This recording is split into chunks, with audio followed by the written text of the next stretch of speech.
मैं ही गरीब क्यों?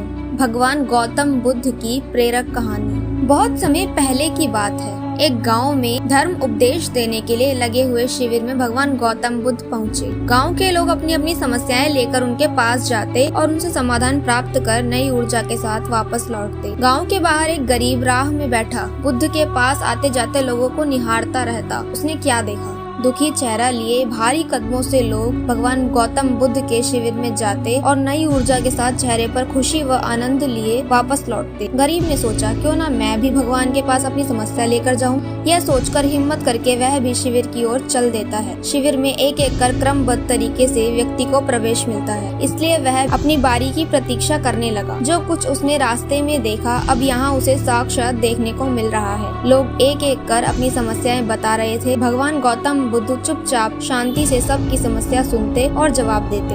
उसकी भी बारी आई। उसने भगवान गौतम बुद्ध को प्रणाम किया और बोला, भगवान मैं ही गरीब क्यों? भगवान गौतम बुद्ध मुस्कुराए और बोले, तुमने कभी किसी को दिया ही नहीं, इसलिए गरीब हो। इस पर वह आश्चर्य से भगवान गौतम बुद्ध का मुंह ताकने लगा और बोला, भगवान मेरे पास कुछ देने के लिए है ही नहीं। बड़ी मुश्किल से गुजारा हो पाता है और कभी कभी तो भूखे ही सोना पड़ता है। इतना गरीब हूँ। भगवान गौतम बुद्ध शांत भाव से बोले, तुम्हारे पास एक चेहरा है, किसी को भी मुस्कुराहट दे सकते हो। तुम्हारे पास मुंह है, किसी को भी प्रशंसा भरे कुछ शब्द दे सकते हो।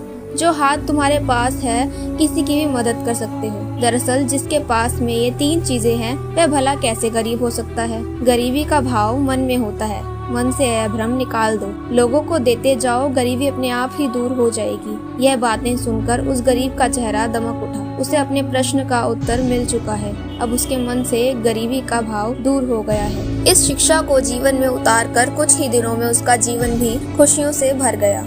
तो दोस्तों, ये थी हमारी आज की शिक्षाप्रद कहानी। उम्मीद करती हूँ आपको यह कहानी पसंद आई हो। अगर आपको यह कहानी पसंद आई है तो इसे लाइक करना ना भूलें और ऐसी और कहानियाँ पढ़ने के लिए हमारे चैनल कनिष्का's हैंडबुक को सब्सक्राइब जरूर करें।